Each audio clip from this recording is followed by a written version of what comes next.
예, 이어서 하도록 하겠습니다.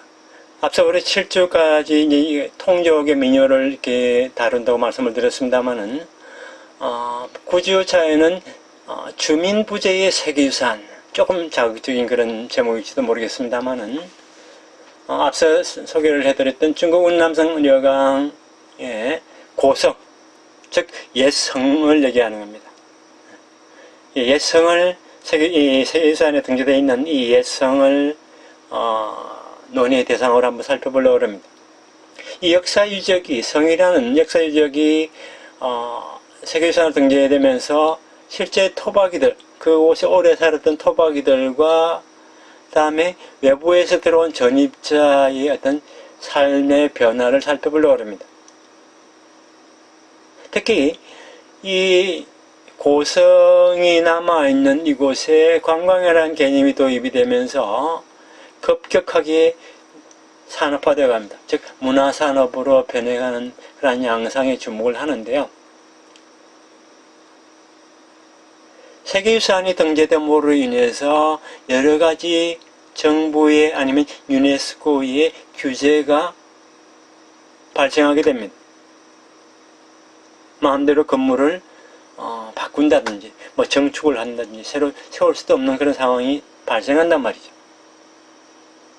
그래서 기존에 살고 있던 토박이들이 외부로 다른 지역으로 이사를 갈 수도 있는 것이고 빠져나가게 됩니다. 그 자리에 외부에서 이 세계유산으로 등재됐기 때문에 앞으로 사람들이 많이 몰려올 것이다.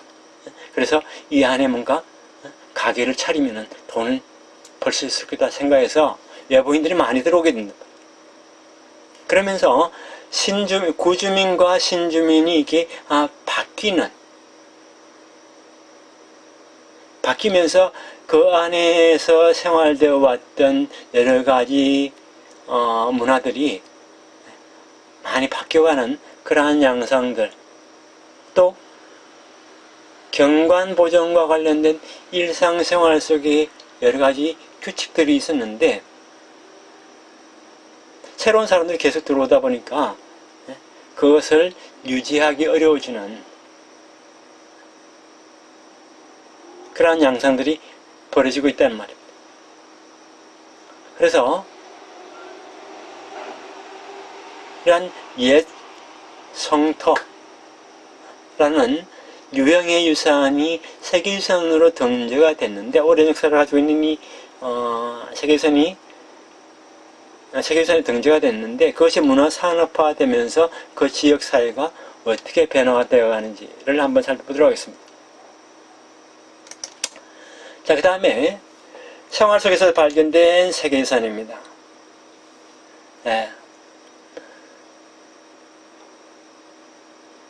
한국에도 저쪽에 남해 지방에 가게 되면은 다랭이 논밭이 있습니다만은 계단식 논밭 있지 않습니까? 다랭이 논밭이 관광 자원화되는 양상을 한번 살펴보려고 합니다. 특히 이제 소수민족들이 특히 고산지대에 살고 있는 소수민족들이 경영하고 있는 그들의 삶의 터전으로 삼고 있는 이 다랭이 논밭이 세계유산으로 등재가 되면서 또 그것을 보려고 하는 많은 사람들이 몰려들게 됩니다. 그러면서 이것이 관광자원화, 앞서 제가 문화자원화라고 이렇게 말씀을 드린 적이 있습니다만은 여기에서는 관광자원화 라는 양상을 살펴보도록 하겠습니다. 그래서 특히 주민들의 관점에서 한번 접근을 해보려고 합니다. 구체적으로 홍하, 한이, 다랭이 논밭의 어떤 문화적 경관이 세계유산에 등재가 됐는데 사실 등재가 됐는데 실제 그 지역 주민들 대부분이 세계유산이 뭔고? 유네스코 그게 뭐야? 그런 게 있어? 라고 제대로 이 세계유산 제도에 대해서 인지를 못하고 있는 상황 속에 이 세계유산이 등재시키기 위해서 조사를 하게 되는데 그 조사하는 대표적인 자문기구가 이코모스라는 게 있습니다. 예. 이 이코모스가 와서 이렇게 조사를 할 때에도 제대로 이렇게 지역 주민들과 소통을 하면서 조사를 한 것이 아니라 조금 편향된 한쪽에 치우친 그러한 조사 보고서를 작성을 하고 어쨌든 뭐 등재가 됐습니다만은 지역 주민들과의 이 커뮤니케이션이 잘 안 되는 상황이 벌어지고 또 그것과 더불어 이 내 생활 터전이었던 계단식 논밭이 다랭이 논밭이 어마어마하게 사람들이 몰려오는 관광 자원으로 변해간다는 것입니다. 네, 이러한 부분을 한번 살펴보도록 하고요. 자, 그 다음 11주. 네. 유산 관광의 빛과 그림자. 아니면 뭐, 공과 라고 이렇게 표현해 드리겠습니다. 중국의 수많은 역사 유적이, 특히 세계유산으로 등재된 역사 유적이 관광화되면서 얻은 것은 뭐고 또 이런 것은 무엇인지를 한번 되짚어 볼 필요가 있습니다. 그러한 구체적인 사례로서 중국 운남성의 타이족의 생활관습이 문화유산으로서 이렇게 인정을 받았습니다마는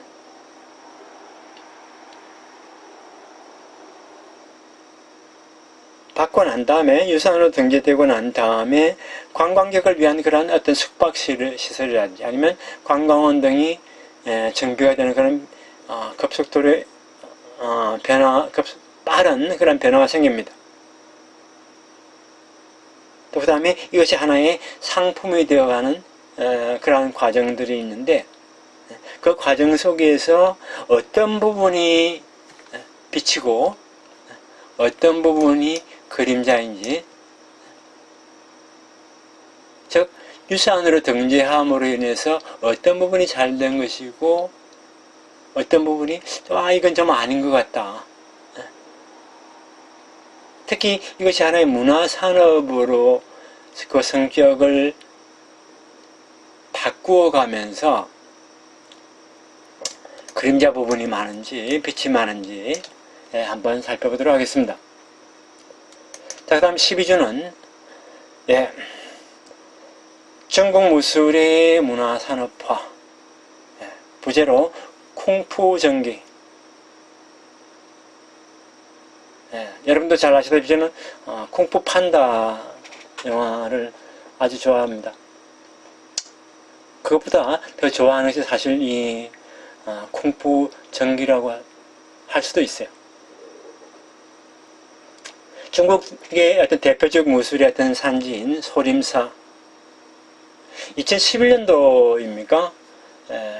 지금 현재 한국의 전통무예로서 유네스코 세계 인류무형문화유산에 등재된 택견이라는 것이 있습니다만은 이 소림사의 소림무술과 택견이 유네스코에서 경합을 했단 말이에요. 그런데 아쉽게도 그 당시에 이 소림무술이 등재되지 못했던 이유가 뭐냐면은 지나치게 문화 산업화됐다. 지나치게 관광 상품화됐다. 라는 것이 주된 원인이었다고 합니다. 뭐 유네스코에 등재되고 안 되고 그게 중요한 것이 아니라 그것도 물론 중요한데 이 강의에서 중요한 것은 적극적으로 소림무술을 관광화한 점, 즉 문화산업으로 인식을 하고서 그것을 관광화를 도모했다는 것. 그래서 중국 문화의 하나의 상징, 상징 코드의 대표적인 걸로 아마 중국 이 무술이 들어갈 겁니다. 들어가는 걸로 알고 있습니다. 중국 문화 상징으로서 내셔널리즘의 중심에 서게 되는 과정을 한번 살펴보고요. 특히 이 무술을 소재로 한 뮤지컬이 바로 쿵푸 전기입니다. 그래서 이 뮤지컬 쿵푸 전기에서 소림 무술이 어떻게 표상이 되는지, 여러분 베이징 북경에 가게 되면은 쿵푸 전기를 볼 수가 있습니다. 근데 가격이 조금 비싸요. 특히 이제 외국인들은 조금 더 비쌉니다만은, 그래서 이 쿵푸 전기, 소림 무술이 어떻게 표상이 되는지, 실제 소림사에서 실시하는 무술의 부흥을 위한 어떤 시도에 초점을 맞추어서 무술이 어떻게 몸을 단련하는, 아니면 내 어떤 정신을 수양하는 그러한 것이 어떻게 다시 문화화하는지, 아니면 산업화하는지, 그러한 부분들을 살펴보도록 하겠습니다. 아마 여러분들 중에는 이 쿵푸 전기를 이미 보신 분들도 있을 겁니다. 자, 그 다음에 13조는 귀뚜라미 놀이의 문화산업화입니다. 상하이를 사례로 이렇게 살펴보려고 하는데요. 여러분 상하이에 가게 되면은 귀뚜라미 거리라는 곳이 있습니다. 가보신 분도 계시겠습니다만은 전국에서 이 귀뚜라미 애호가라고 할까요? 아니면 수집가라고 할까요? 아니면 이 귀뚜라미와 관련된 그 어떤 직종에 종사하는 분들이라고 할까요? 정말 어마어마하게 많은 분들이 이 상하이에 있는 귀뚜라미 거리로 몰려들게 됩니다. 물론 전국적인 이 조직도 있습니다만은, 이 귀뚜라미 놀이 혹은 귀뚜라미 싸움을 붙이지 않습니까, 사실. 싸움을 붙여서 챔피언이 되는 경우 어마어마하게 비싼 가격으로 팔리는 걸로 알고 있습니다. 물론 귀뚜라미만 팔리는 것이 아니라 귀뚜라미를 키우기 위해서 필요한 집이라든지, 아니면 싸움을 붙일 때 사용하는 도구라든지, 아니면 귀뚜라미가 먹는 먹이라든지 등등 귀뚜라미를 둘러싼 다양한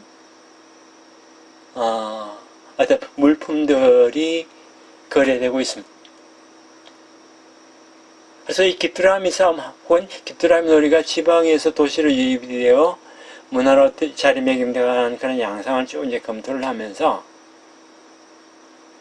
첫 번째로는 특히 이제 한족 분들이 이제 많이 이게 하는 걸로 제가 알고 있습니다만은, 한족 도시민들의 어떤 귀뚜라미라는 자연, 귀뚜라미를 통해서 이분들의 하나의 자연관을 살펴보는 것이 이제 주된 목적이고요. 또 하나는 이 귀뚜라미 싸움, 귀뚜라미 놀이가 어마어마한 규모의 문화 산업으로 성장해가는 그러한 과정을 한번 살펴보면 재밌을 것 같습니다.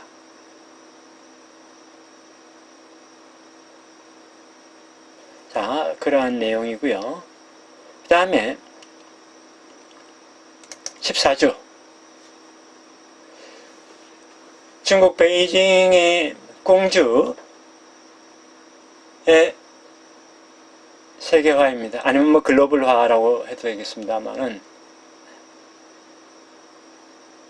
한국에도 이 공주가 있습니다만은 뭐 규모 면에서 차원이 달라요. 한자로 뭐 공주기라 표현하고 뭐 공주라고 읽습니다만은, 이 전통적인 놀이 공주가 북경을 중심으로 세계화되는, 글로벌화되는 그러한 양상을 살펴보려고 합니다.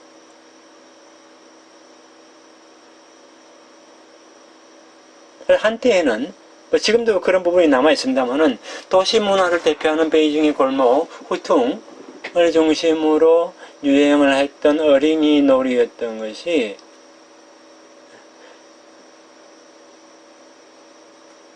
거대한 문화 산업으로 변화하는 양상을 살펴보겠습니다. 특히 말입니다.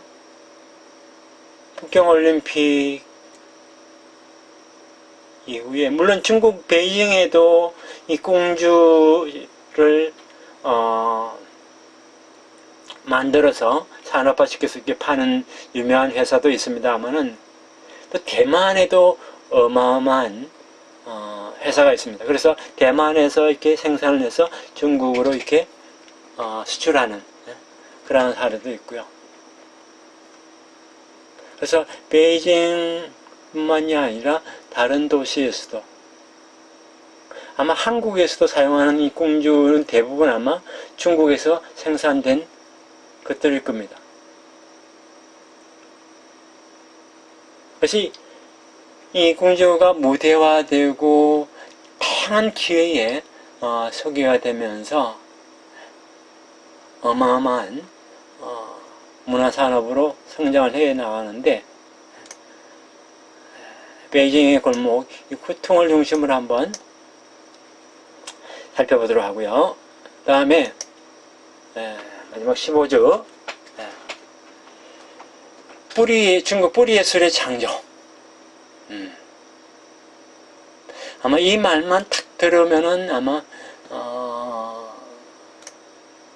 중국에 가보신 분들 아니면 중국에 살아보신 분들은 금방 이해가 될 겁니다. 나무의 뿌리를 예술작품으로 이렇게 성화를 시켜서 문화산업으로 성장시키는 그런 사례를 한번 살펴보려고 그래요. 여러분들이 레스토랑이나 아니면 뭐 식당이나 가보게 되면 그 입구라든지 아니면 어떤 어느 한 코너에 이 뿌리를 예술작품으로 만들어 놓은 그런 것들을 많이 볼 수가 있을 겁니다. 한국에도 사실 제 생각으로는 중국의 영향을 받은 거로 보입니다만은 가정 내에 뭐 원탁 테이블이라든지 아니면 뭐 사무실이라든지 그죠. 즉 이 뿌리의 단면을 잘라서 아니면 그 뿌리 그 자체를 잘 이렇게 조각해서 하나의 장식으로 두는 그런 사례들을 종종 볼 수 있습니다. 한때는 상당히 한국에서도 유행을 했습니다. 중국에서도 이 뿌리 예술을 소재로 중국의 어떤 하나의 미의 본질과 또 하나는 자원으로서 경제적, 사회적, 정치적으로 미를 창조하는 사람들의 어떤 갈등도 한번 살펴보고요. 그 다음에 이 미가 어떻게 구축이 되는지 살펴보도록 하겠습니다. 이 뿌리 예술도 사실 어마어마한 문화산업입니다. 여기서는 그 다음에 이 뿌리 예술을 나타나는 그 어떤 미. 제가 귀뚜라미 싸움에서는 중국 한족 절대 다수를 차지하는 한족들의 어떤 자연관을 살펴본다 그러면은 이 뿌리 예술을 통해서는 하나의 미의식을 우리가 이해할 수 있지 않을까 그렇게 생각을 합니다. 자, 전반적으로 이번 한 학기 강의는 이러한 식으로 전개가 되겠습니다만은 경우에 따라서는 지금 이 강의에 소개되지 않은 그러한 역사 유적도 같이 곁들여 가면서 이것이 어떻게 문화산업과 결부되어 있는지를 살펴보도록 하겠습니다. 자, 그럼 이어서 이 강의 전체를 아우르는 유네스코라든지 제가 말씀을 드렸던 세계유산이 뭐고 무형문화유산이 뭐고 이코모스가 뭔지 또 그러한 부분도 잠시 소개를 드리도록 하겠습니다. 여기서 일단 강의를 이번 전체 강의 계획 수는 강의 계획에 대해서는 여기서 설명을 마치도록 하겠습니다.